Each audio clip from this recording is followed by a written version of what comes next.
morning at the tone, the time will be 1, 2, 3, 4. Exactly.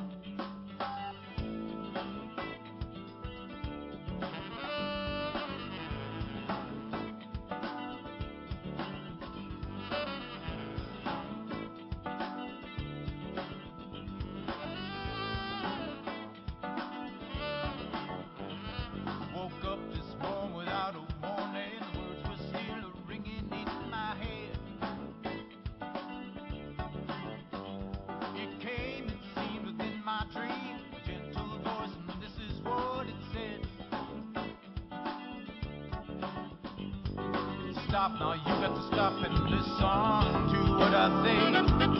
Stop and feel that you've been missing. Welcome to the 100th Monkey Radio with Tom and Ramon. We are recording this on October 20th of 2014.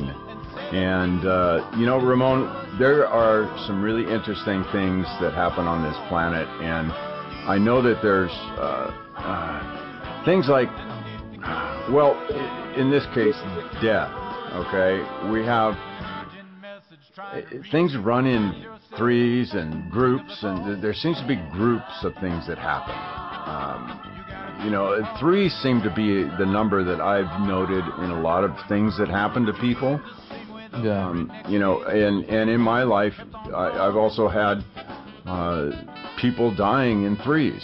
You know, we'll have this cousin or an uncle and somebody else I know, all three people, boom, within a very short period of time. And you know, I know here recently, and you're going to mention this here in a moment, but there's another one of those, the death incidents have happened, and in the groupings, and I just find it's quite anomalous that that universe works that way. I don't know. It's bizarre stuff. We had something else going on out there in the solar system that I just got wind of this afternoon, as a matter of fact. We had a comet fly by Mars, and well, you know, the guys that want to read way more into things than is probably there. They're already, you know, blowing things way out of proportion. Something hit Mars and there was a big explosion, and you know, there's some of the video that I did see, there is quite a flare that happens there, and it's hard to tell whether it's lens flare or if this thing actually grazed the atmosphere or what, but they actually show that they show this comet actually going past Mars. And we'll probably, by the time this show airs, we'll know a lot more about what really happened there, and maybe we'll have better video and some more learned people on this stuff that have piped in and given their opinion and of what actually transpired. Curious to see what JPL and NASA and those guys have to say about this too. That'd be interesting. Yeah. Yeah. Yeah, so I'm gonna change the topic and talk about two people that well, one, I'll mention Dolores Cannon passed away this week, and so did Masaru Emoto, Dr. Masaru Emoto. Emoto, Japanese pronunciation. You know, Dolores, I didn't know much, and I got to meet her only one time. And she did some great work with the stuff she did, and really brought it out there and gave a comfortable place for those people who were going through abductions and things like that. And she has tons of books, and she's somebody who will be remembered. But Dr. Masaru, oh my Japanese pronunciation is slipping right now. Dr. Emoto, I had a chance to meet several times, and we had a chance to interview him here on the show. And, you know, with his work, I remember the first time I saw something was, it must have been like 10 years ago, whenever What the Bleep came out, was my first exposure to him, and that whole idea of that water absorbs what you're feeling and thinking around it. And you're what, 70-90% water. Every time I hear that, I hear a different percentage, but it's a high percentage. And he really exposed that to the world. And then Tom, you did the rice experiment. Right. I was just going to say, I mean, he's to credit for us doing that rice experiment, right? The first or second show we did. Yeah. And not only that, but he's a person that gets mentioned on our show, everybody's show, not only our show, but any show you listen to, there's always a guest or the host who mentions him, and you can see how important his work is. So it was great to go pay my respects yesterday at his funeral, which is, we're recording this on my Tuesday, and your Monday in the U.S. So I was lucky enough to go pay our respects on behalf of the 100 Monkey Show and our listeners. And I was able to run into Rohini, who's one of our listeners. So,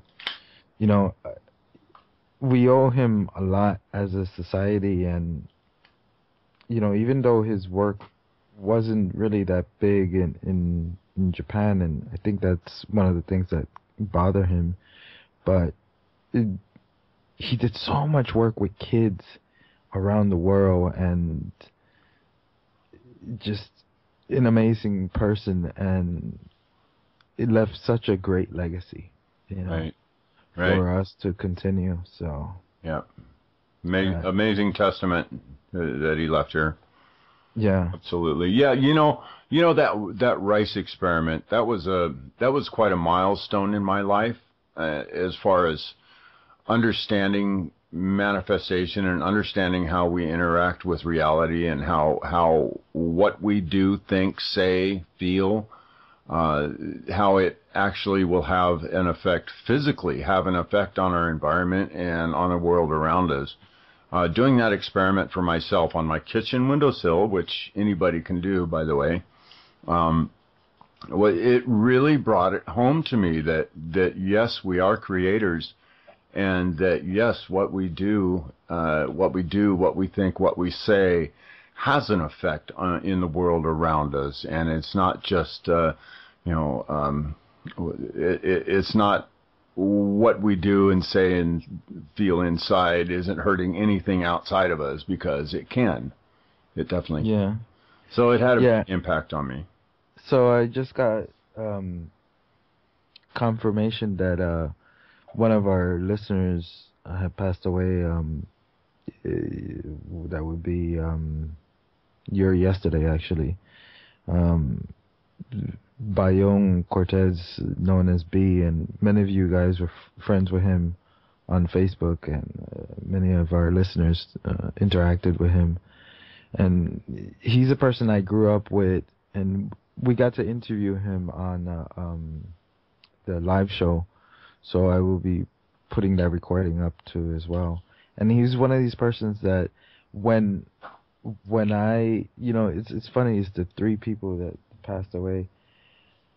Not funny, but crazy coincidence. When I was younger, he actually lent me a bunch of Native American books, and would talk to me about extraterrestrials and things like that. So he's one of those people that I credit to helping me open up and look at the world a different place and a different way and stuff like that. And for those of you who know me, know that I have tattoos, and he's the one who tattooed most of them. Actually, I would say all of them except one.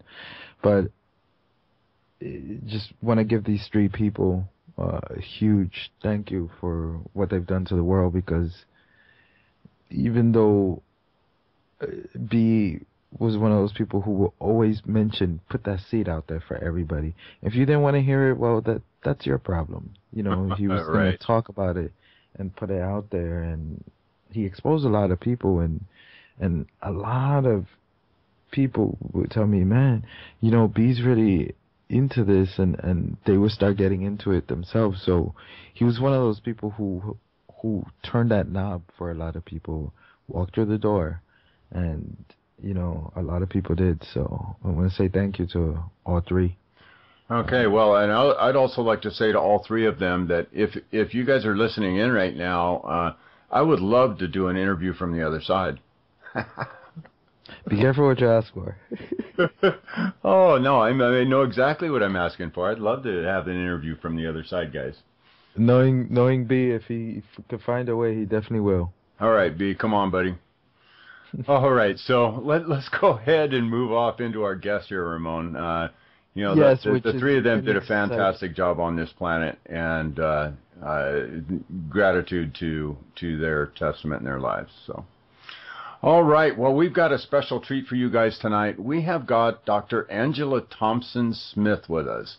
Her primary qualifications were in nursing and social work. She's also served a term abroad, working at Paraiso Infantil in a Colombian orphanage. And returning to England, she gained her B.S. in psychology at the University of Wales in Cardiff, her M.S. at the Faculty of Medicine of Manchester University, England, and her Ph.D. in psychology with Saybrook Graduate School in San Francisco. Dr. Smith continued her education at United Way of Southern Nevada, UNLV, where she completed her certificate in nonprofit management.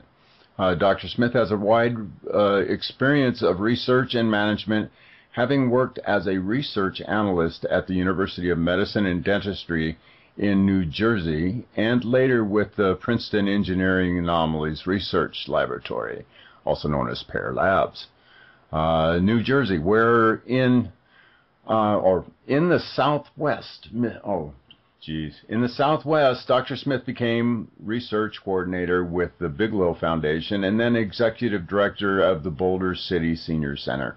Recently, she has worked as a private business contractor for individuals, businesses, and organizations around the United States and abroad. She published Remote Perceptions with Hampton Books Publishing Company in 1998. Shire was published in 2006, and her historical novel River of Passion in 2007. Dr. Smith is working on 2 new books, Simple Living, an eclectic gathering of practical common sense knowledge to live longer, feel better, and live simply, and a novel based on her years living in Colombia, South Africa. Dr. Smith was ordained as a shamanic minister following decades of training and experiences. She now works as a life coach, remote viewing trainer, and shamanic practitioner in Boulder City, Nevada. She's available for speaking and teaching engagements, as well as research, private coaching, and training. Her website is www.mindwiseconsulting.com. And I want to give you a warm 100th monkey welcome to our show, Dr. Angela Thompson Smith. Hi, thank you for having me on the show. This is fantastic. Yeah, I'm really excited about this show because it's something that, like, oh, wow, you see a UFO, great, or, there was a landing, or somebody talked about an abduction here and there, but it's very rare to actually be able to find out who are they, what's their culture like, the more important questions other than, ooh, look, a flying light. So I really want to say thank you from the bottom of my heart for making time for us. Oh, you're welcome. I highly, really appreciate it. So let's start from the beginning. How did you get into all these different things that you do? Why not just be a regular Joe Schmo, 9 to 5? What opened you up to this? I don't think I'll ever be a regular Joe Schmo. I'm always questing after new things to do, new interests. I always want to be learning. And I think this came from my childhood in England. The schools I attended were not academically brilliant, but they encouraged us to quest and to go out and search for answers. And look for new things. And that's stuck with me all of these years. I also wanted to mention, I didn't have it in the bio, but have two books that might be of interest to people looking at these topics. One is a book, Diary of an Abduction, that I wrote a few years ago that's now out of print, but you can get copies on Amazon, second-hand copies. And our recent book, which is written with Scott Jones, which is Voices from the Cosmos, which I'm going to hopefully talk a bit about today. Yeah, I want to get deep into that one. But let's, before we get into the different species, let's talk about your shamanic practice and why shamanism, and also how did you get into remote viewing? Okay, the shaman stuff first. I'd always loved nature. I loved the earth. I always felt a great stewardship of the earth growing up in England, and loved plants and animals. I knew all the names and uses of the plants and flowers in England and the southwest and southwest of England. And over the years, I learned shamanic practices such as the rune stones, R-U-N-E, and healing. I felt I was a natural healer. So it was sort of natural that I got drawn into learning about shamanic practice. And a few years ago, I started training with vision seekers, Hank Wesselman and Jill Kuykendall. And in fact, I'm going out next week to do another workshop with them, which I'm really looking forward to.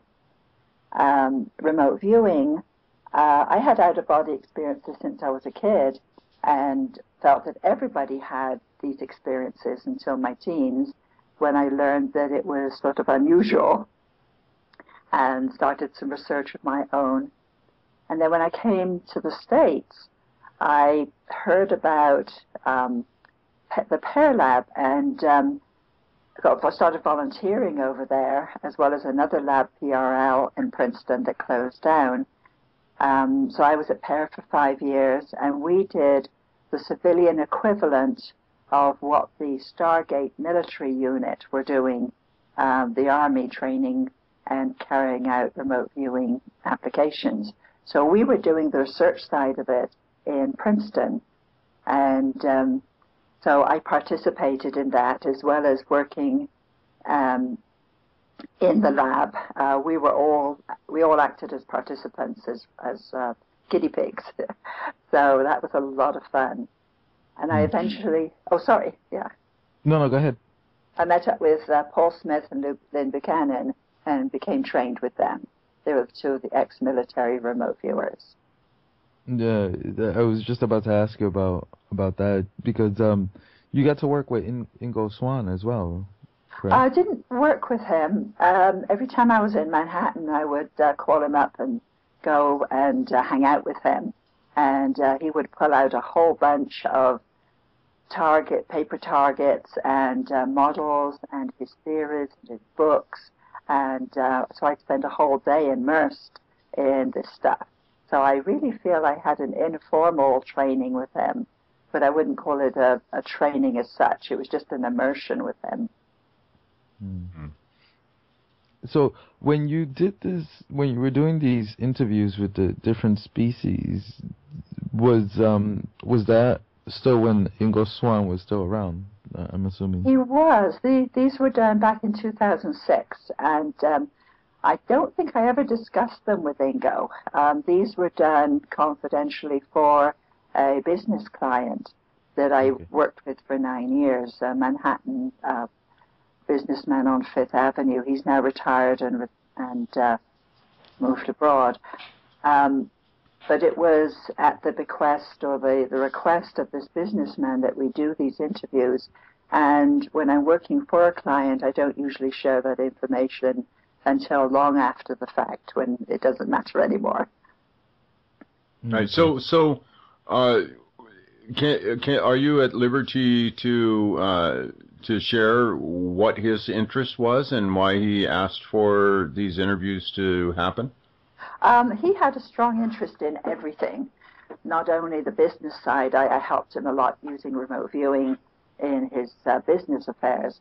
But he was also interested in longevity, alternative healing, and UFOs, ETs. So it was sort of natural that, and ancient histories, so it seemed natural that it was one of the topics that we covered. That doesn't sound like your stereotypical businessman. No, he really pushed the envelope. Yeah, and that he was still successful, goes to show you. So, absolutely. For those of you out there who are kind of scared to jump into this or speak about this publicly because, of ridicule. So did he ever talk about this publicly? I don't think he ever his did. His interest, or no. He as you can gather, because of his high status in the financial world, and I can't tell you who he was, but he's no longer in the States, and but he was very understanding of the fact that if he were to start telling people about this while he was working, then it could cause some negative impact on his business. But when he retired, he did tell family and his colleagues about his interest, mostly in the alternative health longevity field. Yeah, I sure hope that changes soon, because it seems like you have to wait till retired before you can actually come out and talk about this. Yeah, that's so common among so many of the white hats, if you want to call them that, or the whistleblowers, what have you. I would have to say the majority of them are retired. They're out of the business field now, or out of the working areas now, and now are at liberty to not worry about the coming out with all this information affecting their livelihood. Yeah, that's a shame on this planet right now. But I do think that's changing too, though. Yeah. So let's start with the main topic, which is you had a chance to interview 18 different extraterrestrials, correctly? Not in person, not face to face physically. What my client proposed to me was, if telepathy is real, and I really believe it is, we all have the ability to some extent or another. It's been proven by science, and it's cited by the skeptics as explanation for lots of things. If that's real, then shouldn't we be able to not only contact other individuals, but contact our cosmic neighbors? So I said, well, yeah, that's a possibility. I really haven't done a lot of work in that respect. But he said, well, how would we do that? So I said, well, there must be a way that we could interview them in some way. There must be something. If we were to go out into the Amazon forest and meet a new tribe that had met a couple of Western folk and had a little smattering of English but didn't know much, how would we interview them? How would we interact with them? So I looked online and I found a couple of interviews, a couple of sets of questions that would be given to indigenous species of other countries that didn't have a big knowledge of American culture. So I used those questions in the first interviews.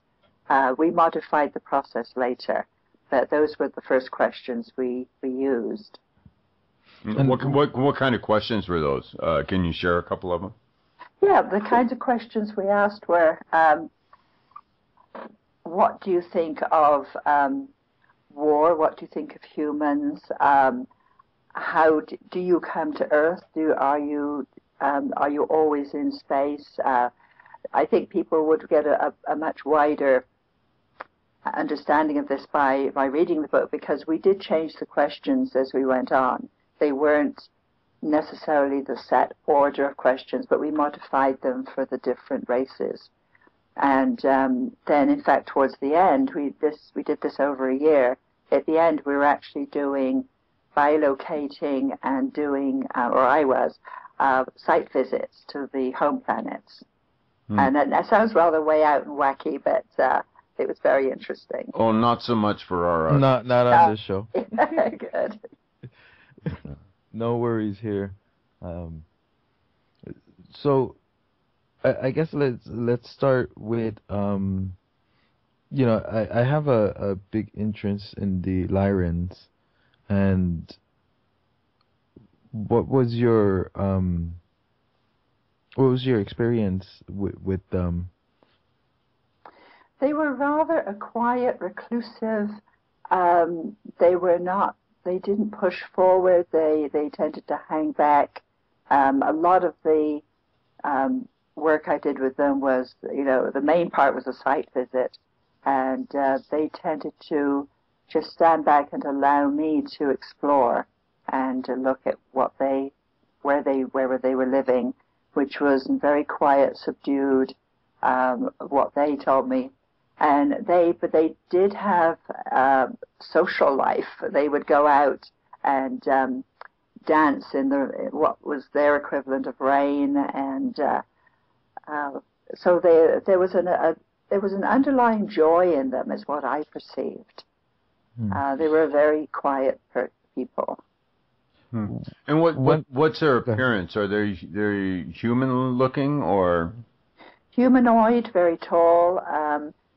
They didn't seem to have really strong features. They're very gentle features. Very tall, very, very long-limbed. And I saw them clad in a sort of a bodysuit type of arrangement, but that was on their home world.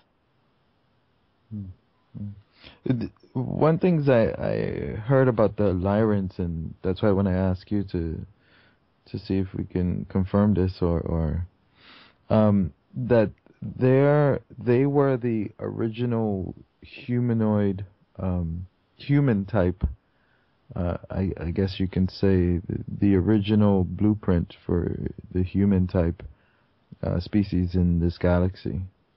I'd never heard that. That's interesting. Yeah, actually, I heard that from Alex Coiler.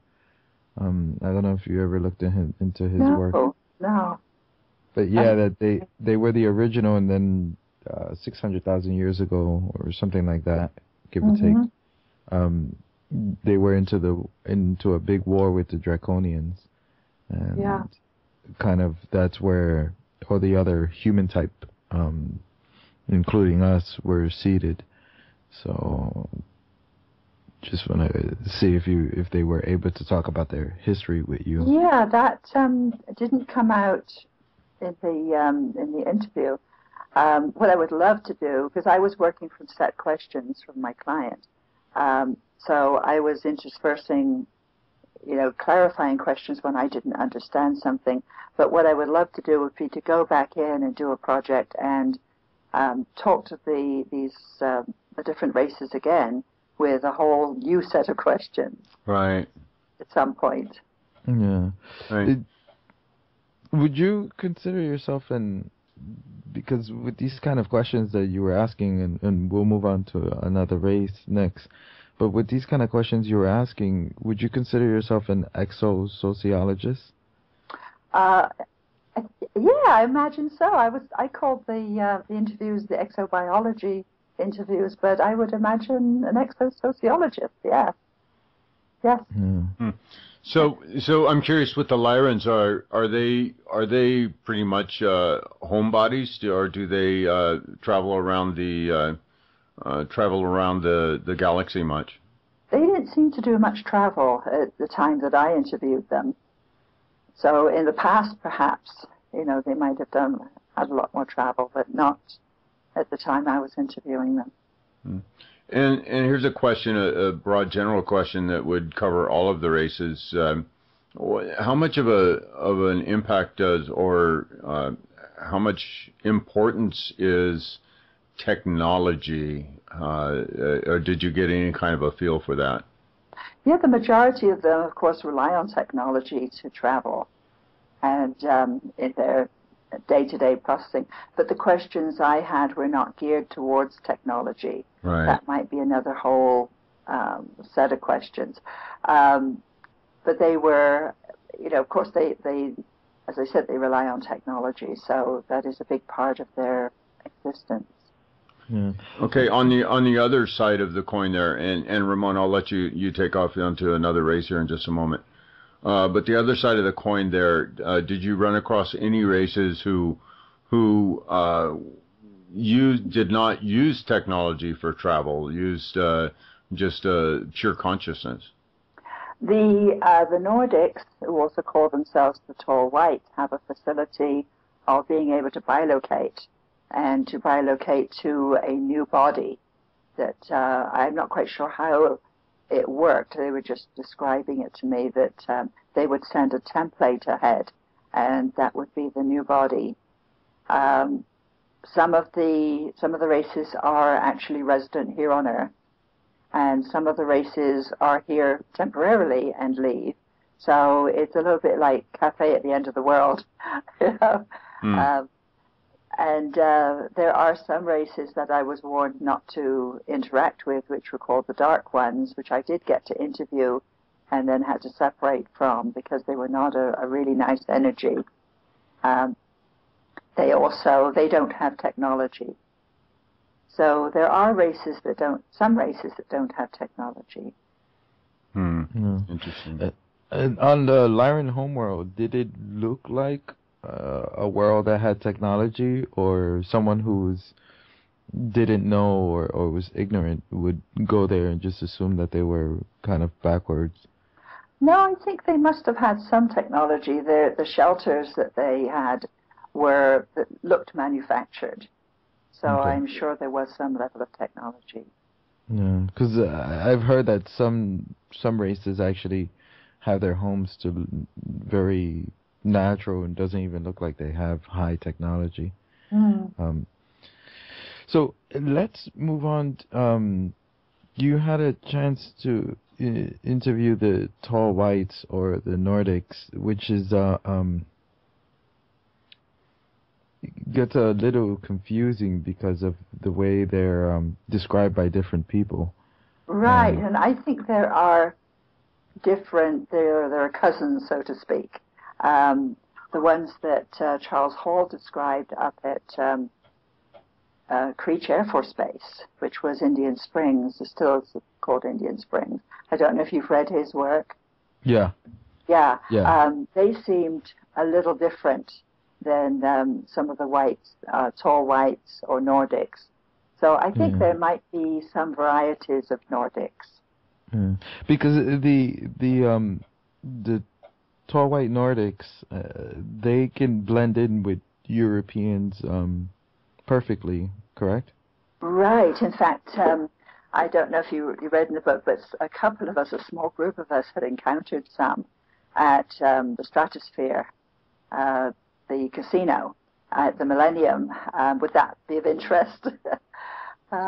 We had gone out for a meal New Year's Day and show, a small group of us, and we were waiting to go down the escalator there.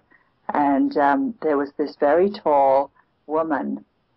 She must have been 6 foot without her heels, very thin, very tall, page boy haircut, just staring out into the crowd, and had sort of a greenish dress on, short dress. And all the hair on my arms and my back went up.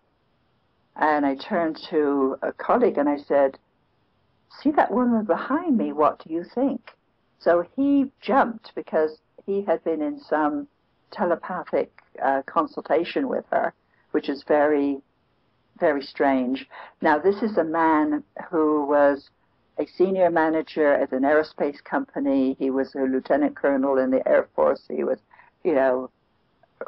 very left-brain credentials. And yet here he was saying he felt he was in some contact with her. And he said to me, "Well, go and talk to her." I said, "I don't think so. I think I would now, but not at that time." So we went down the escalator and we waited for them to come down. My friend stayed up there, the woman was up there, and then another man joined the woman.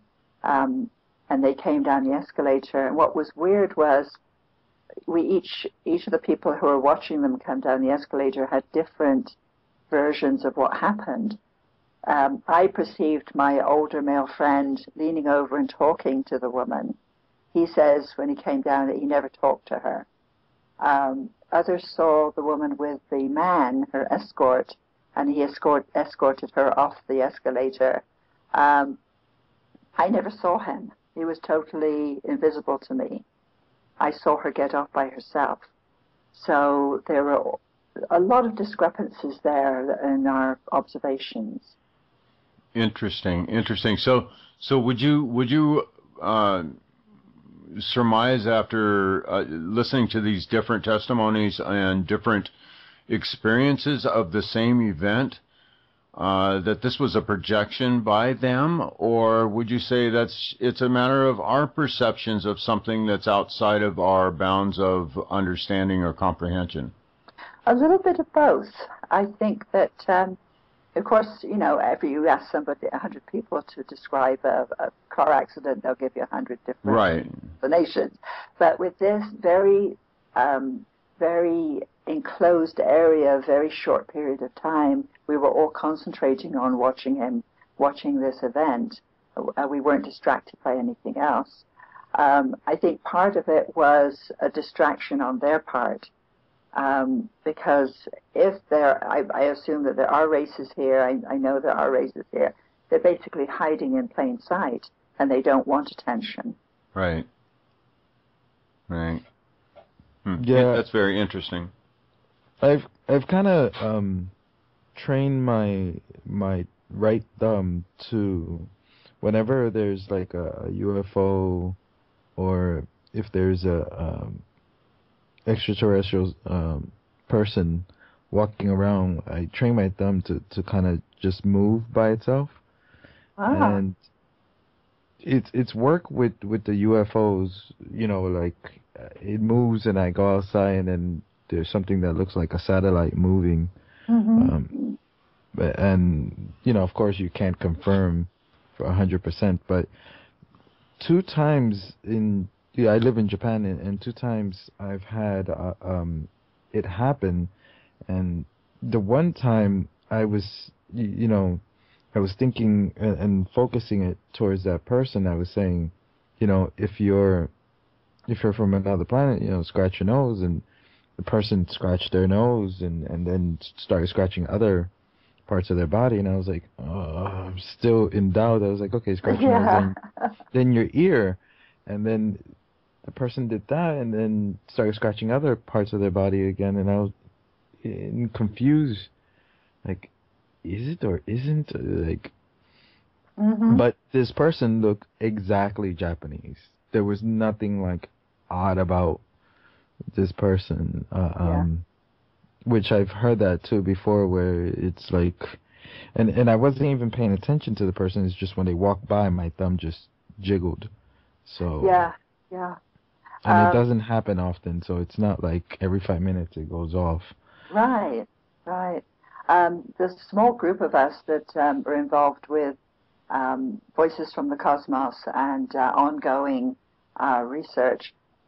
We had come up with a phrase, which I'm not going to say on the air, that if we were talking to somebody that we thought was either ET or hybrid, if they came up with that phrase, then that would be one confirmation that they were. And it wasn't something we would prompt for, that it would be a spontaneous matter. Interesting. So have you heard anybody use that phrase? One person. And still not quite sure where to go from there. Yeah, that's the problem. Once you're hoping and you're wanting, and then all of a sudden you get, when it comes to your face, you don't know what to do with it. I've had 3 people tell me that they were not totally human. 2 people at a conference I attended and befriended, and a very, very unusual couple. And then lately a lady who lives in Las Vegas has also confided in me that she could be hybrid. And we're probably most of us are hybrids anyway, of one sort or another. Right. Yeah, I mean, we're already, a lot of us are mixtures of different races, so I can imagine if different extraterrestrial races. So what else did you find out about the Nordics from because you got to interview them telepathically as well as having that? Well, the whole process was a telepathic process because I would receive the set of questions from my client. I would do the left brain work and type them into my computer. And when I felt I was in the right state, it wasn't channeling or hypnosis. I would just go sit at my computer and bring up the questions and say, okay, I would like to talk to a Nordic. Is there a Nordic that would like to talk to me? I have some questions. And then I would start reading the questions, and then whatever I perceived back, I typed in. And a lot of it surprised me because this was not me. The perceptions that came back, the answers that came back were very different than something that I would bring up. So this was a confirmation from myself, because I was a bit worried, because I do like to write. And I was worried that perhaps this would be something that my subconscious might throw up. But the answers that came back were so surprising very often that I knew this was not me. Just for our audience, how can you tell the difference between your own thoughts and a telepathic thought? Partly, well, the first part is, I know myself. I know my own thoughts. I know my own inner voice. When I'm reading or thinking about something, I know my own inner voice. And I know my own subconscious because I have done so much remote viewing. I know the manner in which the information comes up, and it's often very disjointed, or just a very visual flash.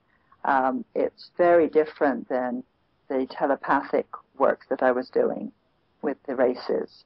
It came in not words as such, but perceptions that were perceived as words, and that's what I've typed down. Because I've never interviewed telepathically extraterrestrial, but from the reason why I bring it up, because I think it's very important. From my experience, it feels like it cuts my own personal thoughts. Like I've had interactions with my own guides, and it feels like it cuts my thoughts, and I hear their thought, and sometimes it's like a flash, seeing something quick, and it's almost like fading away. Yeah. Well, what was different between what I was doing and that would be that mine was very structured and very formal, in that I would sit down and ask for the information instead of it just intruding on my consciousness. Right. Yeah. So your sense during those moments, your sense of discernment for what was yours and what was coming in was probably heightened also, right? Right, because I was very focused on what I was perceiving. Right. Yeah, I do much the same when I do readings. I just I'm really conscious. I pay a lot of attention to what's going on inside my head, and I don't know. It's kind of like turning off my chatter, turning it off, and then seeing what's there. Yeah, and I've done a lot of meditation work as well, so I'm able to quiet my mind to the point where I can perceive, other information. So the Nordics, have a large presence here on planet Earth, I assume? I wouldn't say a large presence. They seem to be scattered around. A lot of them accompany the Greys when they're doing their collection work. And I call them collections rather than abductions because we don't know the motives behind, they're different, they're an alien race. Right. And then they're out doing their own thing, and then there's some of them that come to Earth and they're here visiting and learning. And my client, I believe, actually had one of them in his office, because when I was doing some work with some of his staff, when he was selling his business, he was a little concerned about how his staff were reacting to the sale. So he said, could I just ping his staff and just, get a feel for how they were dealing with it, and was there any way that he could help them, with their perceptions, with how they were perceiving the sale. And I pinged one lady, and I got back, "Who are you?" And I was like, okay. So then I responded, "Well, I work for our client and your boss, and he's asked me to make sure everyone's comfortable with the sale of the business, and et cetera, et cetera." And I did tell my client, and he actually interviewed, without telling her why, he interviewed her, and she said she was going to be there for 6 months. She was there to learn. She was a brilliant woman, mathematically and financially, and she was there 6 months and then left.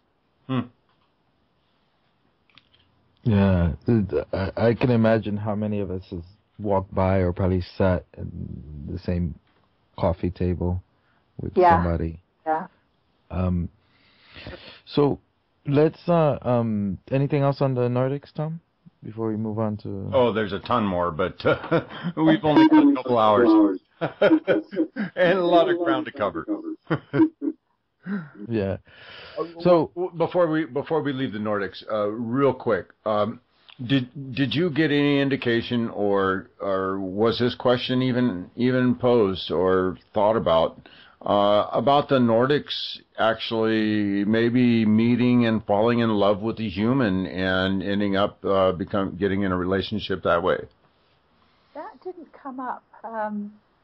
One time the client did give me a project on the South African woman, Clara, I don't remember her other name, who supposedly fell in love with one of our cosmic neighbors and was taken to his planet. And so I was asked to remote view the situation and see. And there did seem to be some element of truth in it, but not in the context of the interviews. We didn't cover that. All right, there's a one to write down for your next series of interviews. Right. All right, Ramon, go for it. I guess let's move on to the Anunnaki, and who are they and their presence here, and any cultural thing that you found out about them. These were the last set of interviews we did for the book, and these were the questions were now set by Scott Jones and the two Neils who are involved in our small ongoing group. And Carol Rosen is also involved in our group. And so these were some set questions that our group had set. And basically it was a little asking about, well, did the Anunnaki, were they our developers? Did we originate by an intervention by the Anunnaki, and were Sitchin's writings correct? What came through was the Anunnaki said, no, we were not your masters or lords. The humans were never slaves. We were your fathers. So they said that Sitchin got, the Syrians and Sitchin got some of it right, but there were some problems with interpretation of the whole story. And what was really interesting was, as I came back second and third time to ask questions, I suddenly realized I wasn't talking or interviewing the same individual as I was before. And the awareness came over me that I was probably talking to the way that they were answering. They knew a lot about humans and Earth, was that they were probably resident here. So I asked, I said, are you Earth resident? And it came back yes, which really shocked me because I didn't know that the Anunnaki had representatives here now. Interesting. And during the Anunnaki interviews, did you guys ask about, I suppose it's Nibiru in Sitchin's work. It's called Nibiru. Right. The ones that the Anunnaki that I talked to, these were the off-world ones. They said that yes, there is such a planet. It does pass through our solar system, but it's not going to be the chaotic event that we foretell it. And do you with all the different interviews that you've done with the extraterrestrials, did you feel like that the media and even the alternative misrepresents them? Because it's with the Anunnaki, they're always deemed to look kind of evil, and these people who want to take over the planet. They were here just for our gold. Right, yeah. There seem to be the stock or stereotypical views of aliens. Very often, if somebody wants to put up a picture of an alien, it's usually a gray. When there are so many other, the large gray said there are as many races in the universe as there are stars in the sky. And there are the stock stories that go around, and they've become almost myth and legend in the UFO community, and they're passed on from person to person. And so why not go to the originators and ask them? Right, exactly. Yeah, because there's this, I guess, a lack of a better word, but this kind of racism, or this expansion of racism. So, no longer we're fighting over black and white. It's like these darn extraterrestrials kind of racism. Yeah, and I think the on-Earth races, the Earth resident races, are very aware of that, and that's why they don't want publicity or to be recognized. Yeah. So, Tom, how are we on time? We're zeroing in. We got a couple more minutes. Another question, Ramon. Okay, so we'll stick with the Anunnaki. And so, did you ever get into when was their first time coming to the planet? Because it seems like they came here a long, long, long time ago. It was a very long time ago. What the races have said to me when I've asked them about time is, our time is not the same as your time. So we can't tell you when. So I usually try to put it into some kind of context, and sometimes the races are able to say, yes, it was before this or after that. But a lot of the races say, no, it was so far back in time, and we were not the only ones. There were others before us and others after us. So, and in the beginning, they came back, the Anunnaki came back several times. So it's hard to pinpoint an actual, a temporal time, a time when we can pin them down to say, yes, that's when we were here. Yeah. I find that interesting that you mentioned that, there were those before you and after you. Mm-hmm. So that's obviously pointing towards them having the ability to interact with any point on the timeline. Is that what I'm picking up here? Well, the fact that others were also interacting with Earth before they came, and also while they were around and then after. So they were not the only ones here on the Earth at that particular time. Oh, I thought you were talking about different Earth cultures. I mean, humanity, the rise and fall of humanity. We have the Lemuria and the Atlantis, and now we have, whatever we call this now. Right, right. I'm sure that proceeded, followed on from early interventions, but the questions were basically on what happened at the time that they were here, and how did it go? How did it come about that we came about? Was the whole thing about the whole storyline that's out there, or the what's been reported out there about them being here for are gold. Is there any truth to that? What they and the other races have said was they don't have to come to Earth for resources. They won't have. It's not an absolute necessity to come to Earth for resources. Yes, they come and they get some gold and they get water and they get minerals. But from what the races have said was the universe is so rich in these resources that the Earth is just like a way station to come and pick up some, I would think of it as like a gas station. Right. Where you go and pick up, a couple of sodas and some chips.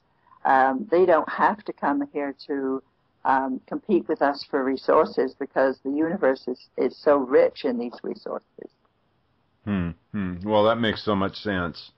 If you have access to, the ability to get to these different places easily, then, yeah, why make the trip to Earth? Yeah. Last question before we close this hour off. Did you ever try to understand because I know they kept repeating that to you, that we view time differently from you, and that must be frustrating. Did they ever try to explain to you what they meant by that? Or is it something just above our heads? I'm going to base my answer on something I had done years before I did the alien interviews, when I was doing some meditative work, and I got some perceptions about time and space. And it's like when you're off Earth, we have Earth time, and that's how we live, and we're very used to Earth time. And we judge everything by Earth time. When you're off Earth, Earth time has no meaning. There seems to be a very holistic view of time, or perception of time, by our cosmic neighbors, by the ETs. We have a very left brain, concise digital type of process. Except for when we get into an altered state or we get in the zone, then time seems to be different. But off Earth, the Earth concept of time is not applicable. Interesting. Now, I want to go out and experience that other time in a sustained manner. I mean, I reach those meditative states where time definitely is different, but to experience it in some sustained manner, as I imagine that it happens all the time out there. I know a guy who's selling tickets to that, Tom. What was that? I know a guy who's selling tickets to that. Yeah, right. Okay. All right. Well, so Angela, where's your where can people pick up your books at? And if you would throw your website out there for us too. Right. They can go to either to Amazon.com. The book is there either in hard copy, it's a big paperback, or in Kindle, or they can get it from the publisher, Headline Books. I also have some copies if people are local and want signed copies. My website is www.mindwiseconsulting.com. Fantastic. And you do one-on-one consulting work also? I do consulting work, and I train in remote viewing and other intuitive abilities, and of course I write. There you go. All right, guys. Well, I want to thank everybody out there for listening to this first hour, and if you want to hear some more of this wonderful interview, then I would urge you to go on over to the100thmonkeyradio.com and check out all the hundreds of hours of interviews that we have over there. So, wow, good stuff. Just before you say that, just to let you guys know, we'll get into the Greys and Draconians, Dark Ones, and many others that we still haven't talked about, including some of the ones that live here on Earth. There's a few more. Interesting stuff. All right, guys. Condemnation without investigation is the height of ignorance. The love you deny is the pain you carry. the love you make is the denial you carry, Ramon? Stop now, you got to stop and listen to what I say. Stop and feel that you've been missed on along the way. Put aside your petty fight and serve your dignity. You've got to show the heart that you've been hiding and set it free.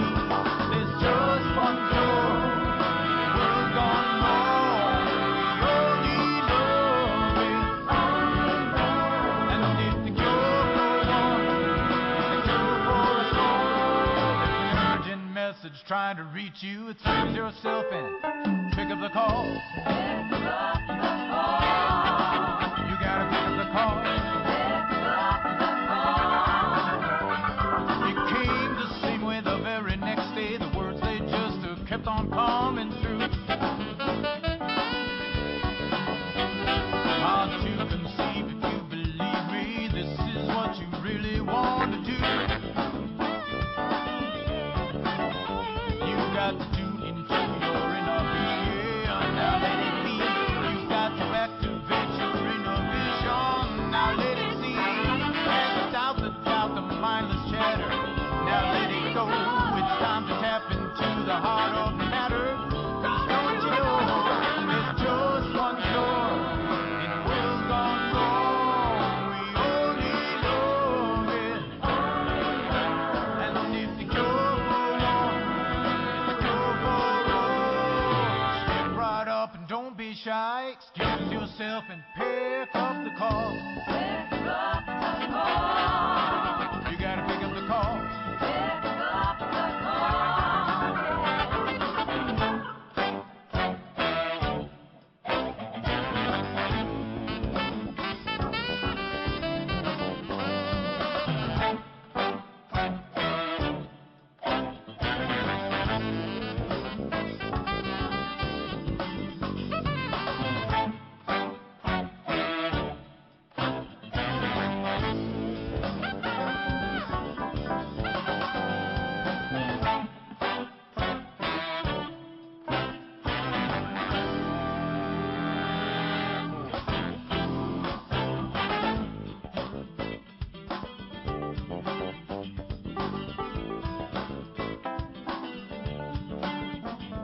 Now one more time before I go.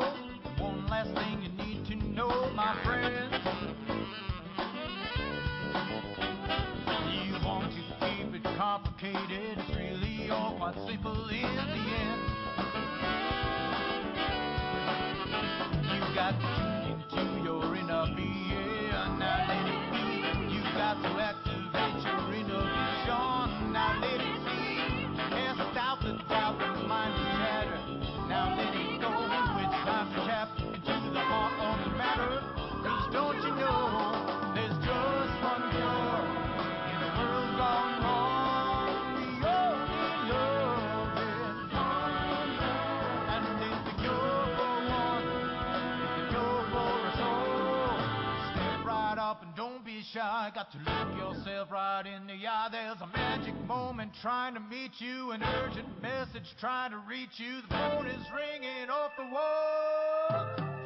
So pick up the call. You gotta pick up the call. Pick it up, pick it up, pick it up, pick up the call.